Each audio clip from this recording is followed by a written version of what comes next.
It all started with the goal to win the gold and the desire to do whatever that took. It all started with a desire to be popular and fit in and a willingness to do whatever that took. It all started with a few stolen cigarettes and a bit of peer pressure. It all started with having the very first drink at a really young age. My older sister struggles with anorexia nervosa and prescription drug abuse. She started gymnastics at the age of 5. She started worrying about her appearance at the age of 10. Her coaches told her that she just needed to lose a little weight, but she didn't know where to stop. Her cheeks were swollen from throwing up, and her eyes were sunken in. Her bones looked like they could be broken at any second. She had no energy, and she was sad all the time. It had a major effect on my family and I. I was devastated. I mean, an older sister is someone that you're supposed to look up to. Someone that you, follow by example. My parents' main goal was my sister's illness. We just all wanted her to get better. Her current status is good. 2 years ago, she was 5'2" and 80 pounds. She's now 110 pounds, and she looks much better. I met Caleb when I was in the 3rd grade, and we were friends since. Caleb was genetically inclined to depression and hyperactivity. So with that, he took prescription ADHD medicine. But with a desire to fit in, he kind of fell under the peer pressure of sharing his prescription medicine with his peers. And with that, it kind of fed into a lifestyle of a lot of drug and alcohol abuse and parties. And Caleb not only became addicted to the substances that he was taking, but he also became addicted to the popularity that came with it. Caleb, one night when his parents were out of town, threw a party, and the next morning he got caught. And rather than face up to his addictions and his lifestyle, he committed suicide. It was really hard to deal with that because popularity is kind of an unspoken addiction that feeds off of others.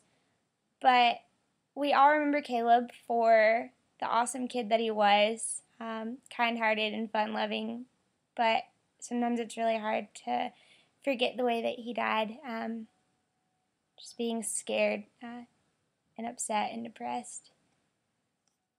My dad smoked his first cigarette before he was even in high school. He had a friend that he hung out with from time to time as a kid whose mom smoked heavily, and she kept her cigarettes displayed on a rack on a wall in their house. So one day he and his friend decided to smoke a few.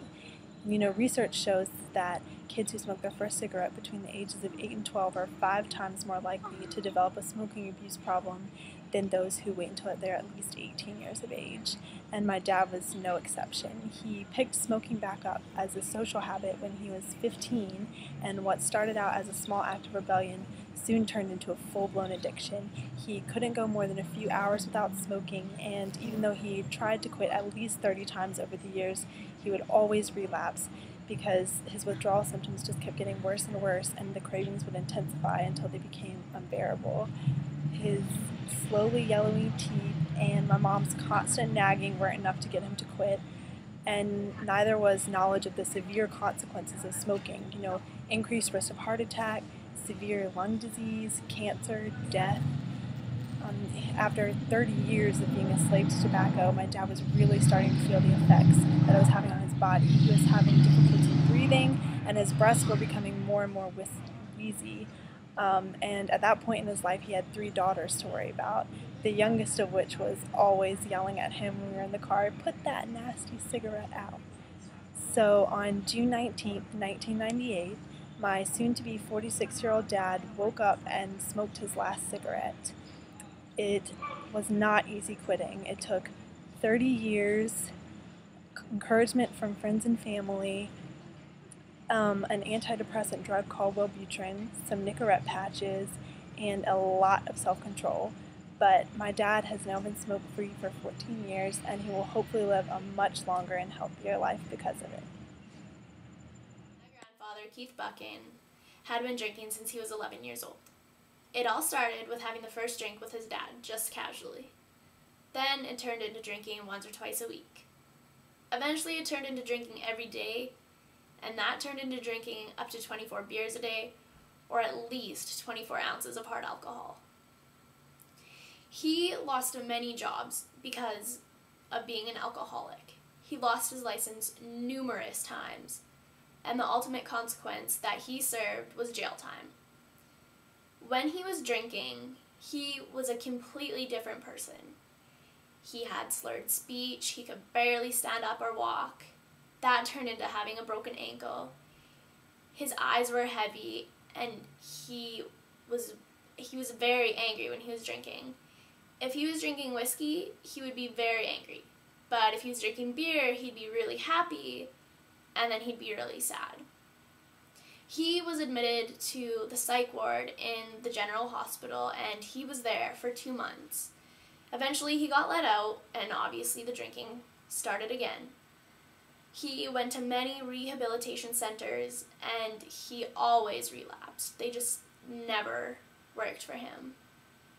He really had no relationships with any of his family. His first wife and 3 kids he lost due to drinking, and he ultimately lost his second wife to drinking. Say a word, you don't have to say a word, you don't have to say a word, just stay, stay, just stay.